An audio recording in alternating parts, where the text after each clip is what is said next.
राम राम दोस्तों। आज हम आपको एक परिवार और माँ की कहानी सुनाएंगे। अगर आप हमारे चैनल पर नए हैं तो प्लीज हमारे चैनल को लाइक, सब्सक्राइब और शेयर करें। एक गांव में एक सुखी परिवार रहता था। उस परिवार में 3 भाई और एक बहन थी।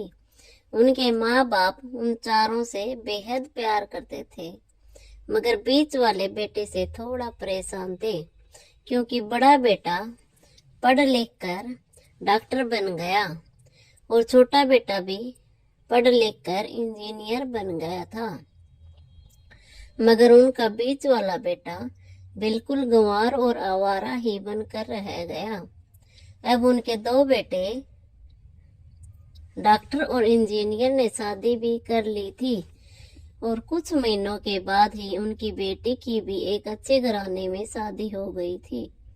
मगर बीच वाला बेटा अभी भी कुंवारा ही था, क्योंकि वो बिल्कुल अनपढ़ था और कहीं पर मजदूरी का छोटा सा काम करता था।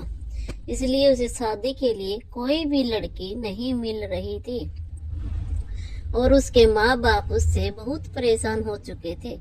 अब जब भी उसकी बहन अपने मायके आती तो पहले वो अपने डॉक्टर और इंजीनियर भाइयों से मिलती थी, मगर बीच वाले भाई से वो बहुत कम मिलती थी, क्योंकि वो उसे ज्यादा पैसे नहीं दे पाता था। लेकिन फिर भी वो अपनी बहन से बहुत प्यार करता था। अब उनके पिताजी की बीच वाले बेटे की शादी किए बिना ही मृत्यु हो गई थी।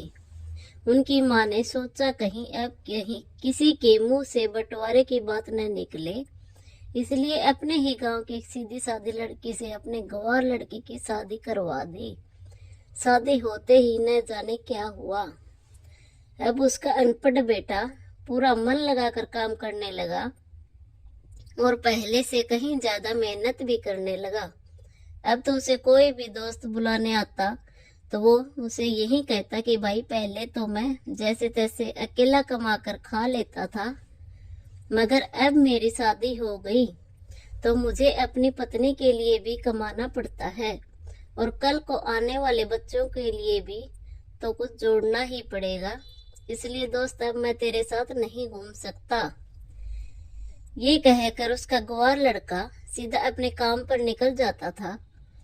अब उसके दोनों भाई डॉक्टर और इंजीनियर आपस में ये बातें करते हैं कि हम दोनों तो उस गंवार से कहीं ज्यादा पैसे कमाते हैं, इसलिए हम सब घर और जमीन का बंटवारा कर लेते हैं और उस गंवार से अलग हो जाते हैं, क्योंकि अब वो हमारे बराबर कभी भी नहीं कमा सकता।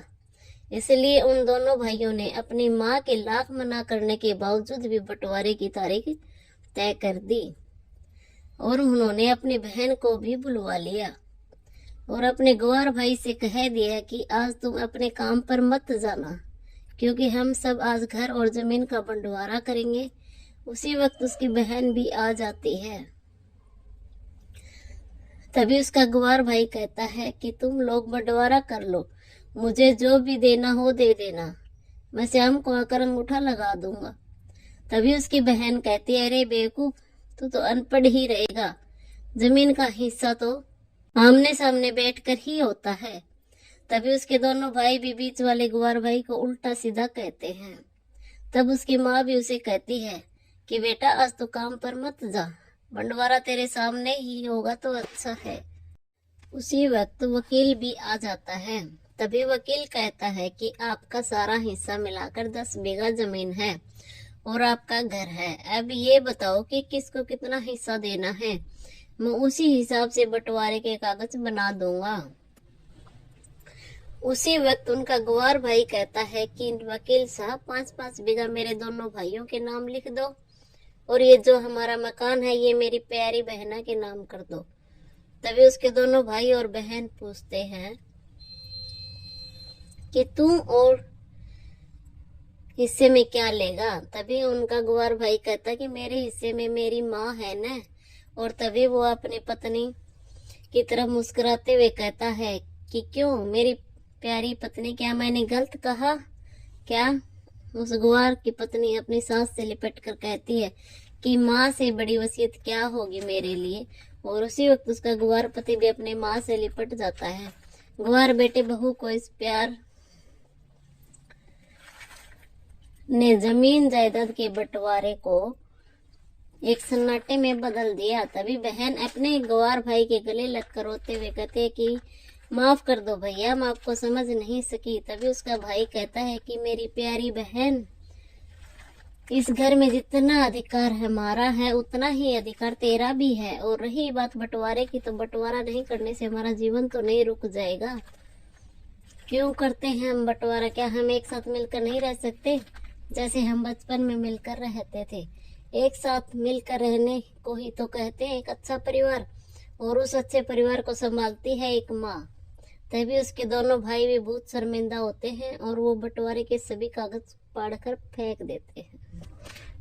उस दिन के बाद से ही उनका पूरा परिवार खुशी खुशी एक साथ ही रहने लगा। तो दोस्तों, ये थी परिवार और माँ की सच्ची कहानी। धन्यवाद।